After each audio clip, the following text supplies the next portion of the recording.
আসসালামু আলাইকুম রহমতুল্লাহ। আশা করি আপনারা সবাই ভালো আছেন। তো এটা হচ্ছে আমার ঘরের সামনের ফুলের গাছ, দেখেই বুঝতে পারছেন বেশ কয়েকটা ফুলের গাছ আছে, এদিকে আরও আছে এই যে ছোট ছোট গাছ। তো এগুলো ফুলের গাছ, আপনার চুঙ্গি গান্দা বলে, অনেকে খোপা গান্দা বলে, গান্দা ফুল বলি আমরা। এক এক টাইপের গাছ। তো সেই গাছ, তো গাছের একটা সমস্যা খেয়াল করেন। দেখেন এই গাছটা কিন্তু এখান থেকে পাতা নাই, পাতা কিন্তু পোকায় খেয়ে ফেলছে। নিচে একটা দেখেন ডানটা আছে, কিন্তু এটার কোনো কোনো পাতাই নেই, দেখছেন খেয়াল করে। তো এটা খাইছে কি আসলে, তো সেটাও একটু দেখাই আমি আপনাদেরকে, যে এটার শত্রুটা কে আসলে। একটু ভালোভাবে লক্ষ্য করলে দেখবেন এই যে শত্রু, এই দেখছেন একদম ছোট অবস্থায় আছে এবং পাতার সাথে খুব মিশে আছে। আমি একটু তারে এখান থেকে বের করি, আমি আপনাদেরকে দেখানোর চেষ্টা করি। এই যে দেখেন, কে সে।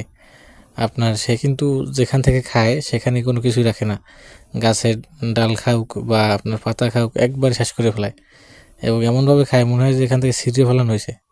এই যে দেখতেই পারতেছেন, আমি কিন্তু তাকে এখান থেকে বের করার চেষ্টা করতেছি। এই যে এখন সে হাঁটাহাঁটি করতেছে, দেখছেন।